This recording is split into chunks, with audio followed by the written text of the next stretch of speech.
No quiere que vivamos tensionados o con un nerviosismo interno.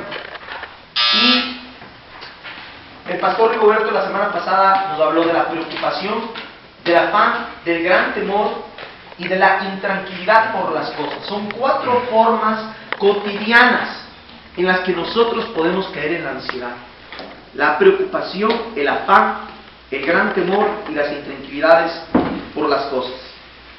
Pero hoy yo quisiera hablarles de la solución.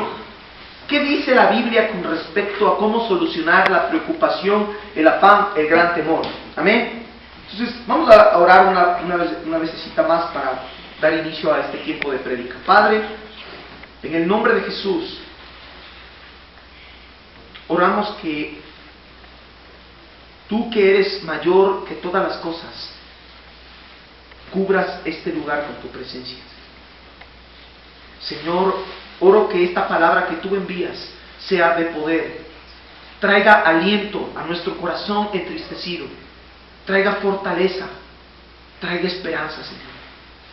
Oramos por las personas que no están aquí, que por distintos motivos se han apartado o están pasando momentos difíciles. Socórrelos con gran premura, Señor. Y socórrenos a nosotros que estamos aquí, fieles al llamado que tú nos has hecho. Desciende con poder en esta hora, Señor Jesús. Creemos que estás aquí. Gracias por lo que vas a hablar. Úsame, límpiame, hazme un vaso útil para ti, Señor. Y trae aliento a mi corazón, porque así lo anhela mi alma, Señor. En el nombre de Jesús, toda gloria, todo imperio, toda majestad sean a ti, Señor. Amén. Amén. Gloria a Dios. Yo quisiera invitarles, que ustedes tienen la Biblia, y no es precisamente en un capítulo o un libro de la Biblia Renacer. Les invito a que hagan su Biblia, si ustedes la tienen, en el libro de Job, capítulo 5, versículo 17. Job 5:17. 5:17. Si no tenemos Biblia, júntese con un cristiano, que los cristianos siempre llevan una Biblia, ¿no es cierto? Entonces, póngase al lado de un cristiano para que le permita ver. Amén. Quiero que leamos este pasaje. Creo que es uno de los más hermosos que la Biblia posee. Por favor, léalo con detenimiento, con conciencia, con amor. Amén. Vamos a leerlo. Dice: he aquí, bienaventurado es el hombre a quien Dios castiga. Por tanto, no menosprecies la corrección del Todopoderoso. Ponga atención, porque Él es quien hace la llaga y Él la vendará. Él hiere y sus manos curan. En 6 tribulaciones te librará, y en la 7ª no te tocará el mal. En el hambre te salvará de la muerte, y del poder de la espada en la guerra. Del azote de la lengua serás encubierto. No temerás la destrucción cuando viniere. De la destrucción y del hambre te reirás, y no temerás de las fieras del campo. Pues aún con las piedras del campo tendrás tu pacto, y las fieras del campo estarán en paz contigo. Sabrás que hay paz en tu tienda, visitarás tu morada y nada te faltará.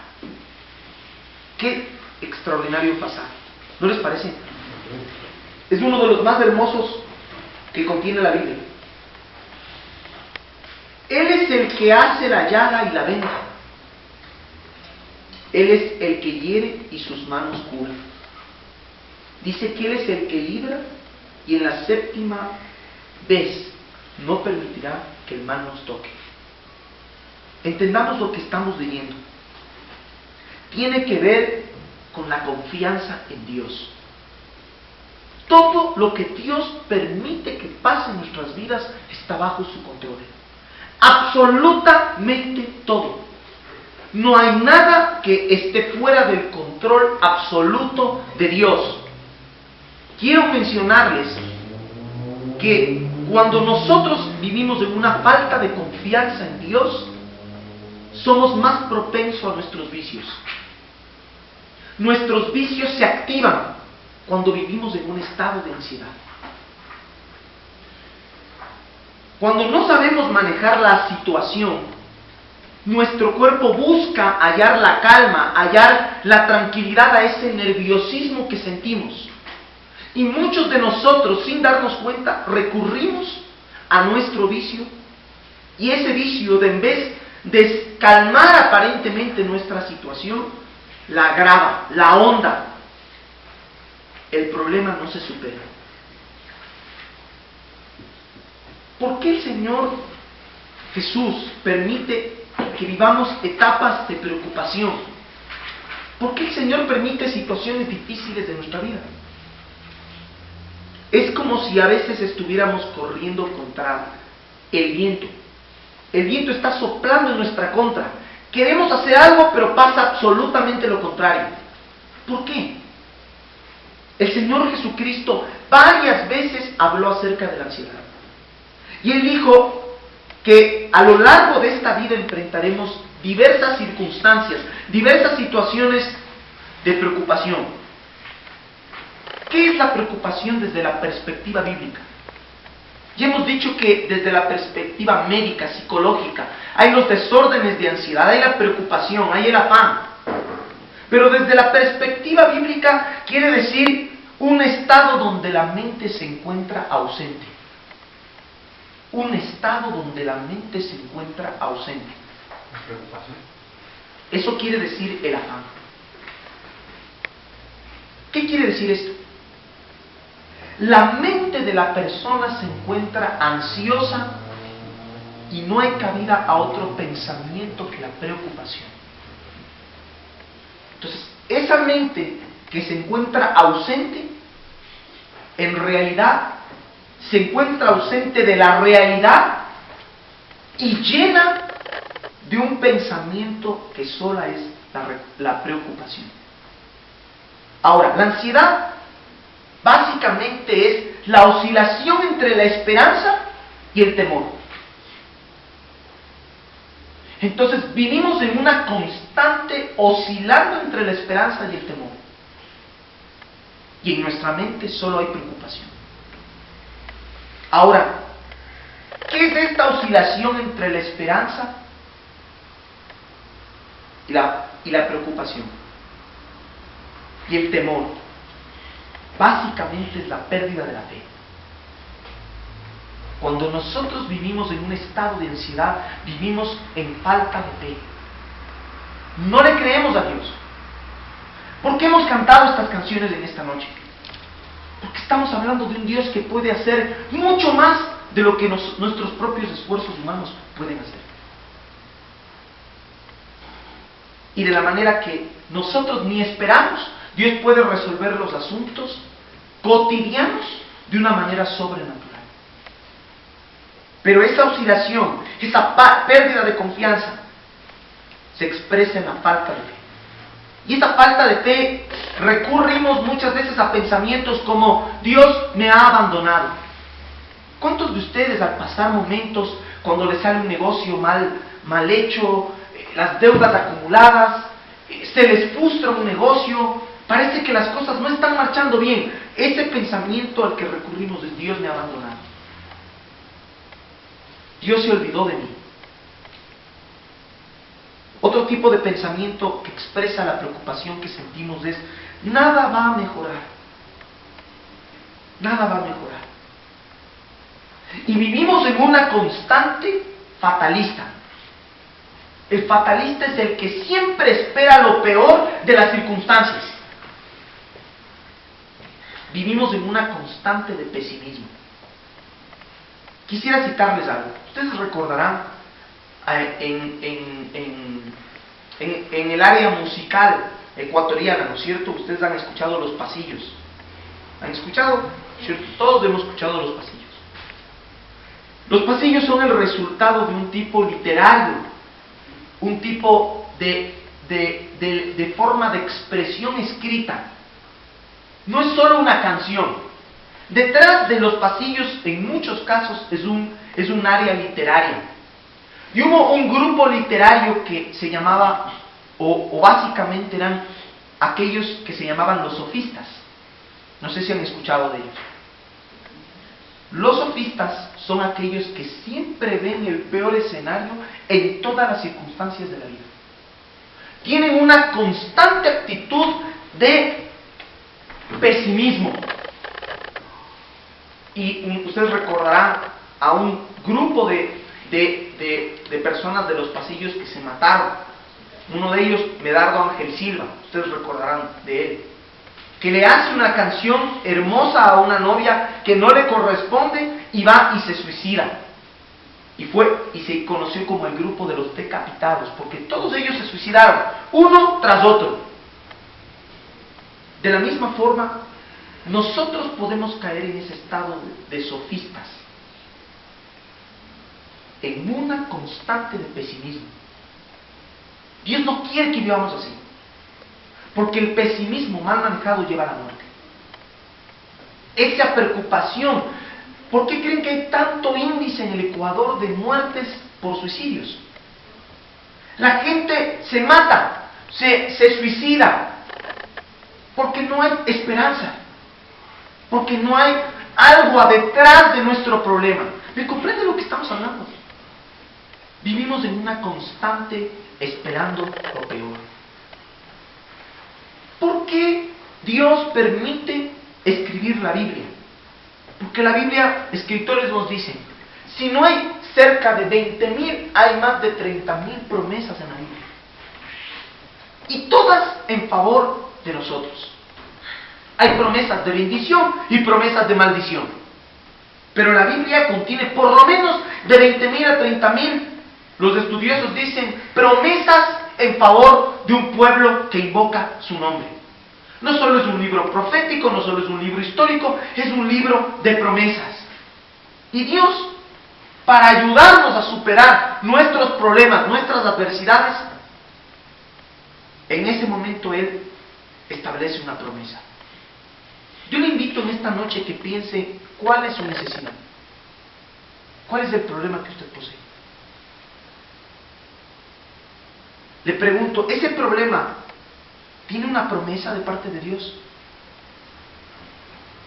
La Biblia dice en 1 de Pedro 5:7 que echemos toda nuestra ansiedad sobre Él porque Él tiene cuidado de nosotros. Entonces, ¿qué pasa cuando no? ¿Por qué dice que echemos sobre Él? Porque nosotros podemos vivir en la constante de vivir siempre en afán, en preocupación. ¿Y eso qué conlleva? Que se convierte en una carga pesada. Usted va a decir, ¿por qué en un libro de recuperación hablamos de la ansiedad? Porque dice la oración de la serenidad, Dios concédeme la serenidad para saber aceptar las cosas que no puedo cambiar y aquellas cosas que sí puedo.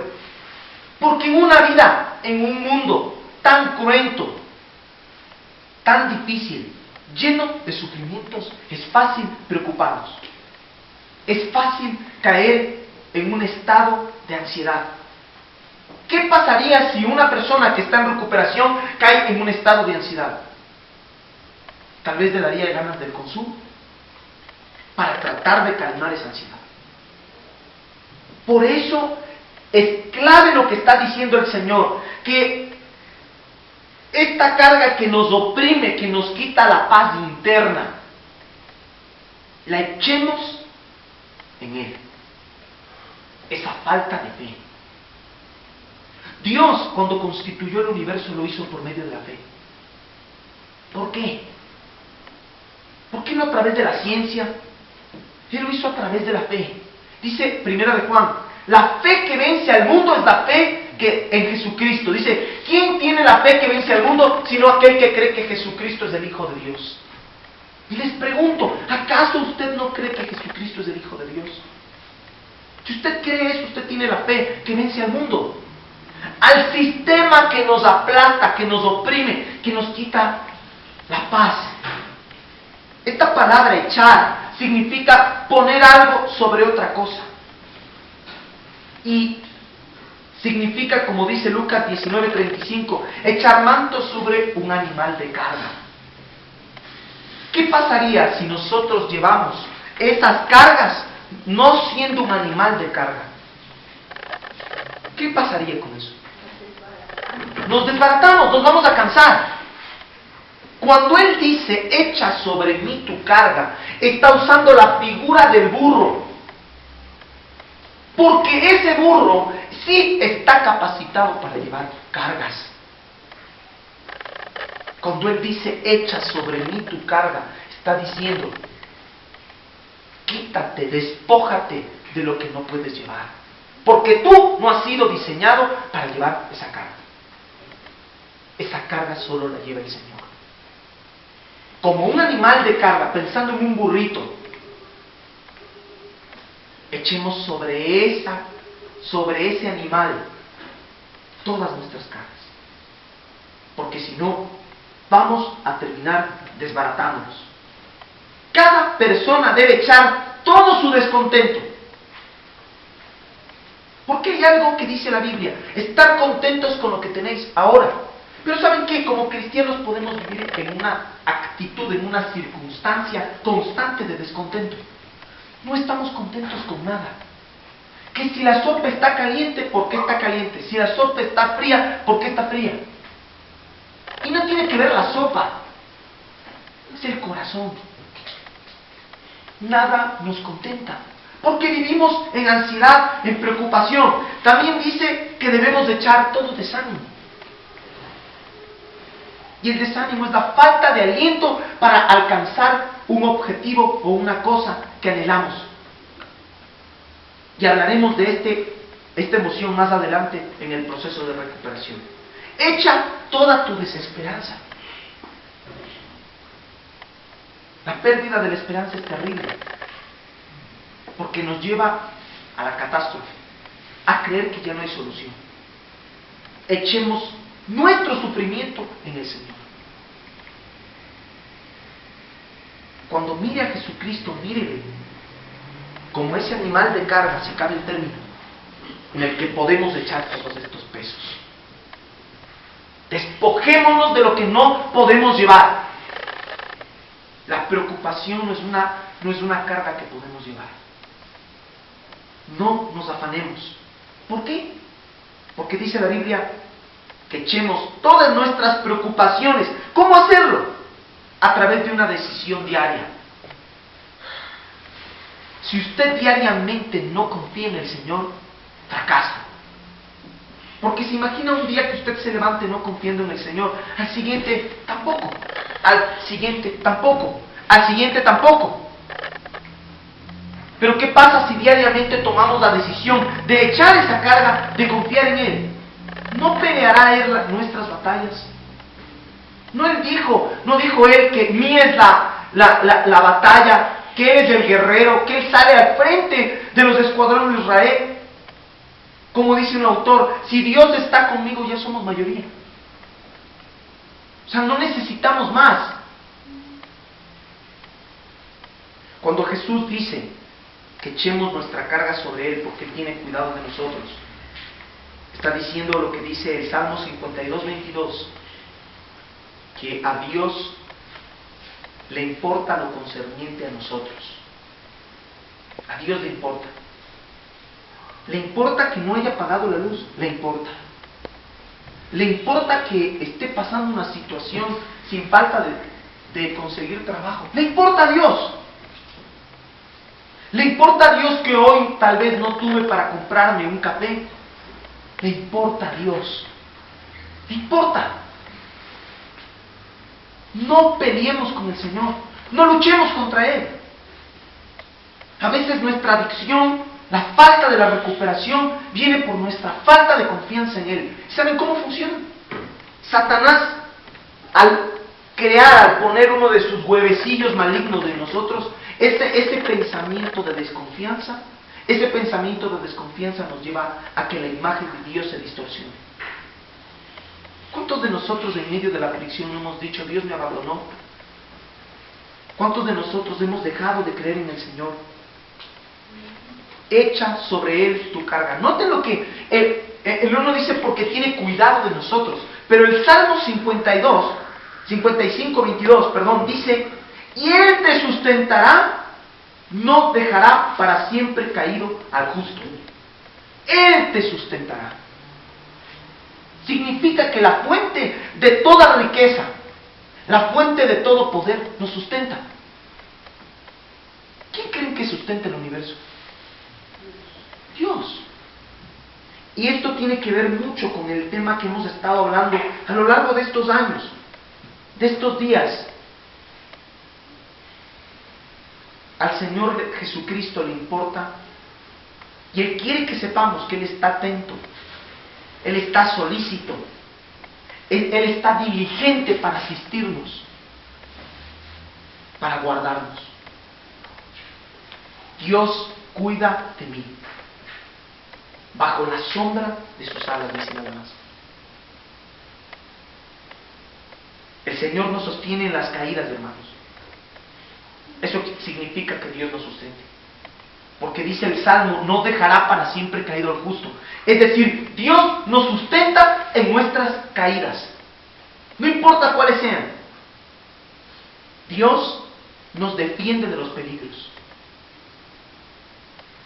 Dios nos apoya en toda situación contraria. Él está a nuestro favor. Escucha, amado hermano, el sustento de Dios significa la suministración continua de la gracia y la misericordia de Dios en favor de nosotros. Cuando no hay suministro, no hay apoyo, es porque ese proveedor se le acabó el recurso. Pero Dios no. Porque dice el Señor, mío es el oro y mío es la plata. Dice el Señor que Él es el que provoca la herida, pero Él también es el que cura. Dios es el que da la muerte, pero también el que da vida. Él es completamente el suministro continuo de nosotros, su pueblo. ¿Recuerdan la alabanza que cantamos la anterior semana, me parece? Que dice, la copa del Señor no se secará. Jesús, tu copa no se secará. Hay un continuo, hay un suministrar continuo de parte de Dios. Eso es la protección de Dios a favor de nosotros. ¿Qué significa el sustento? Bueno, yo estuve investigando y el sustento significa, dentro de su ámbito, la formación. Cuando un padre protege a su hijo, lo forma. Es decir, lo cría, lo disciplina, hasta que llegue a ser como el Señor Jesús. Entonces, Dios no solo nos provee, Él nos cría, Él nos forma, Él nos disciplina. Si algo está permitiendo en nuestras vidas, es porque está ejecutando esa función en usted. Lo está criando. Como diciendo el Señor, hijo mío, aprende a superar. Te voy a enseñar cómo superar toda aflicción. Te voy a ayudar a superar la escasez. Te voy a ayudar a confiar en mí en los peores momentos. Y hermanos, todos nosotros tarde o temprano tendremos que enfrentar un gigante en nuestra vida como el gigante de David. Ese gigante puede ser el cáncer, los problemas, las dificultades de escasez, la muerte de un ser querido. Todos nosotros vamos a pasar por eso. Pero Dios, que es proveedor, que es el que nos da el sustento, el cuidado diario, ha prometido que Él cuida de nosotros.